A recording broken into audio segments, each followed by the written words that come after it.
ನಮಸ್ಕಾರ ರೀ ಸ್ನೇಹಿತರೆ, ಕನ್ನಡ ಕ್ರಿಕೆಟ್ ಮಗ ಚಾನಲ್ಗೆ ತಮಗೆಲ್ಲ ಸ್ವಾಗತ. ಹಬ್ಬ ಇವತ್ತು ಏನು ಫೀಲ್ಡಿಂಗು, ಏನು ಬ್ಯಾಟಿಂಗು, ಏನು ಬಾಲಿಂಗು ಸ್ನೇಹಿತರೆ. ನಮ್ಮ RCB ಕಡೆಯಿಂದ 47 ರನ್ಗಳಿಂದ ನಾವು ಗೆದ್ದಿವಿ. ಅದ್ಭುತವಾದಂಥ ಪ್ರದರ್ಶನ ಬಂತು.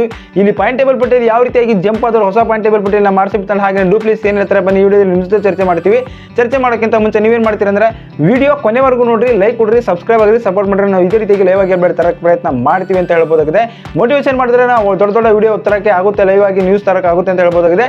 ಸ್ನೇಹಿತರೆ, ಇವಾಗ ನೋಡಬಹುದು ಒಟ್ಟಾರೆ ಈ ಮೊದಲ ಬ್ಯಾಟಿಂಗ್ ಮಾಡಿದ ನಮ್ಮ RCB 187 ರನ್ ಮಾಡ್ತಾರೆ. ಇದಕ್ಕೆಲ್ಲ ಕಾರಣ ವಿರಾಟ್ ಕೊಹ್ಲಿ ಮತ್ತು ವಿಲ್ ಜಾಕ್ಸು ಹಾಗೇನೆ ಇಲ್ಲಿ ರಜತ್ ಪಡೆದವರು ಅದ್ಭುತವಾದಂತಹ ಪ್ರದರ್ಶನದಿಂದ 187 ರನ್ ಮಾಡ್ತಾರೆ. ಇದನ್ನು ಗುರಿ ಬಂದಿದ್ದ ಇಲ್ಲಿ ಅಕ್ಷರ್ ಪಟೇಲ್ 57 ರನ್ ಮಾಡೋ ಮುಖಾಂತರ 140 ರನ್ಗೆ ಹೋಗಿ ನಿಲ್ತಾರೆ. ಒಟ್ಟಾರೆಯಾಗಿ 47 ರನ್ಗಳಿಂದ ಗೆದ್ದು ನಮ್ಮ RCB ತಂಡ ದಾಖಲೆ ಬರೀತಾರೆ. ದಾಖಲೆ ಯಾವ ರೀತಿ ಅಂದರೆ ವಿರಾಟ್ ಕೊಹ್ಲಿ ಅವರು 250 ಪಂದ್ಯ ಆಡಿದ ಒಂದೇ ಫ್ರಾಂಚೈಸಿ ಕಡೆಯಿಂದ ಮೊದಲ ಆಟಗಾರರಾಗಿ ಹೊರಹೊಮ್ಮಿದ್ದಾರೆ. ಹಾಗೆಯೇ ಇನ್ನೊಂದು ಸತತವಾಗಿ 5 ಗೆಲುವು ಯಾರು ಪಡೆದಿಲ್ಲ ಇಲ್ಲಿವರೆಗೂ ಈ IPL ನಲ್ಲಿ. ಹಾಗಾಗಿ ಇದೊಂದು ದಾಖಲೆ ಆಗುತ್ತೆ ಅಂತ ಹೇಳ್ಬೋದಾಗಿದೆ. ಹಾಗಾಗಿ ಈ ರೀತಿ ಗೆದ್ದ ನಂತರ ಮತ್ತೆ ಪಾಯಿಂಟ್ ಟೇಬಲ್ ಪಟ್ಟಿಯಲ್ಲಿ ನಮ್ಮ RCB ತಂಡ 5ನೇ ಸ್ಥಾನದಲ್ಲಿದ್ದಾರೆ. ಮೊದಲನೇ ಸ್ಥಾನದಲ್ಲಿ KKR ಇದ್ದಾರೆ. ಅದ್ಭುತವಾದಂಥ ಪ್ರದರ್ಶನ ಕೊಡ್ತಾ ಇದ್ದಾರೆ. ಅವರು 18 ಪಾಯಿಂಟ್ಗಳಿಂದ ಮೊದಲ ಸ್ಥಾನದಲ್ಲಿ ಕ್ವಾಲಿಫೈ ಆಗಿದ್ದಾರೆ ಆಲ್ರೆಡಿ. ಇವಾಗ ರಾಜಸ್ಥಾನ ಅವರು CSK ವಿರುದ್ಧ ಇವತ್ತು ಗೆದ್ದಿದ್ರೆ ಕ್ವಾಲಿಫೈ ಆಗ್ತಾ ಇದ್ದಾರೆ. ಇವತ್ತು ಸೋತರು ಮತ್ತೆ ತಡೆ ಹಿಡಿಬೇಕಾಗುತ್ತೆ ಅಂತ ಹೇಳ್ಬೋದಾಗಿದೆ. ಅವರು ಇವಾಗ 16 ಪಾಯಿಂಟ್ಗಳಿಂದ 2ನೇ ಸ್ಥಾನದಲ್ಲಿ. 3ನೇ ಸ್ಥಾನದಲ್ಲಿ ಮತ್ತೆ CSK ಇದ್ದಾರೆ. ಅವರು 14 ಪಾಯಿಂಟ್ಗಳ 3ನೇ ಸ್ಥಾನದಲ್ಲಿದ್ದಾರೆ. 4ನೇ ಸ್ಥಾನದಲ್ಲಿ SRH ಕೂಡ, ಇವರು ಕೂಡ 12 ಪಂದ್ಯ ಆಡಿದ್ದಾರೆ. ಇನ್ನೂ 2 ಪಂದ್ಯ ಬಾಕಿ ಇದೆ ಇವರಿಗೆ. ಅವರು ಕೂಡ 14 ಪಾಯಿಂಟ್ಗಳಿಂದ ಇವಾಗ 4ನೇ ಸ್ಥಾನದಲ್ಲಿದೆ. 5ನೇ ಸ್ಥಾನದಲ್ಲಿ ನಮ್ಮ RCB ತಂಡ ಒಟ್ಟಾರೆಯಾಗಿ 6 ಗೆಲುವು ಅಂದರೆ 7 ಸೋಲು. ನಮ್ಮ RCB ಸತತವಾಗಿ 7 ಸೋತಿತ್ತು ಸ್ನೇಹಿತರೆ. ಅದಾದ ನಂತರ ಸತತವಾಗಿ ಇವಾಗ 5ನೇ ಗೆಲುವಿನ ನಂತರ ಮತ್ತು 12 ಪಾಯಿಂಟ್ಗಳಿಂದ 5ನೇ ಸ್ಥಾನಕ್ಕೆ ಬಂದಿವಿ. ಇಲ್ಲಿ ನೋಡಬೇಕಾದ್ರೆ CSK ಒಂದು 53 ಒಂದು ಪ್ಲಸ್ ಪಾಯಿಂಟ್ನಲ್ಲಿದ್ದಾರೆ. ನಮ್ಮ RCB ತಂಡ ಇವಾಗ 37 ಪ್ಲಸ್ ಪಾಯಿಂಟ್ನಲ್ಲಿ ಇದ್ದೀರಿ.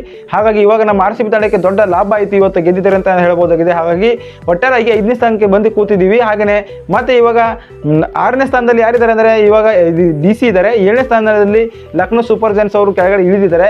8ನೇ ಸ್ಥಾನದಲ್ಲಿ ಯಾರಿದ್ದಾರೆ ಅಂದರೆ ಇಲ್ಲಿ ನೋಡ್ಬೋದು GT ಇದ್ದಾರೆ. 9ನೇ ಸ್ಥಾನದಲ್ಲಿ ಪಂಜಾಬ್, ಕೊನೆಯ ಸ್ಥಾನದಲ್ಲಿ ಮುಂಬೈ ಇದೆ ಅಂತ ಹೇಳ್ಬೋದಾಗಿದೆ.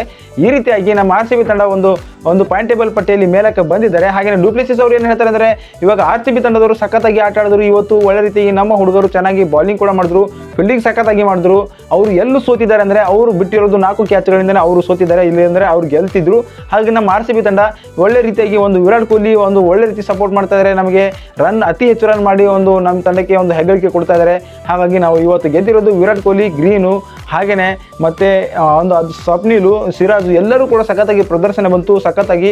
ಮತ್ತೆ ಇಲ್ಲಿ ಪಟಿದಾರ್ ಕೂಡ ಒಳ್ಳೆ ರೀತಿಯಾಗಿ ಆಡಿದ್ರಿಂದ ಆರಾಮಾಗಿ ಗೆದ್ದಿವಿ. ಇವತ್ತು ಪಾಯಿಂಟ್ ಟೇಬಲ್ ಪಟ್ಟಿಯಲ್ಲಿ ಮೇಲೆ ಹೋಗಿದ್ವಿ. ಕ್ವಾಲಿಫೈ ನಾವೇ ಆಗ್ತೀವಿ, ಗ್ಯಾರಂಟಿ CSK ವಿರುದ್ಧ ಗೆಲ್ತೀವಿ ಅನ್ನುವ ರೀತಿಯ ಭರವಸೆ ಮೂಡಿಸಿದ್ದಾರೆ. ಏನಂತೀರಿ ಅಂದರೆ ನಮ್ಮ RCB ತಂಡದವರು CSK ವಿರುದ್ಧ ಗೆಲ್ತಾರ ಅಥವಾ ಗೆದ್ದು ಕ್ವಾಲಿಫೈ ಆಗ್ತಾರ ಅಥವಾ ಆಗಲ್ಲ ಎಂಬುದು ಕೂಡ ಕಮೆಂಟ್ ಮಾಡಿರಿ. ಡೂ ಆರ್ ಡೈ ಅಂತ ಪಂದ್ಯ ಸ್ನೇಹಿತರೆ. ಕ್ವಾಲಿಫೈ ಆಗ್ತಾರೆ ಅಂತ ಕಮೆಂಟ್ ಮಾಡಿರಿ. ಸಾಧ್ಯವಾದಲ್ಲಿ ಈ ಚಾನಲ್ ತಮಗೆ ಇಷ್ಟವಾದ ಈ ಚಾನಲ್ ಕೂಡ ಸಬ್ಸ್ಕ್ರೈಬ್ ಆಗಿರಿ, ಸಪೋರ್ಟ್ ಮಾಡಿರಿ. ಧನ್ಯವಾದಗಳು. ಸಿಗೋಣ್ರಿ ಮುಂದಿನ ದಿನದಲ್ಲಿ.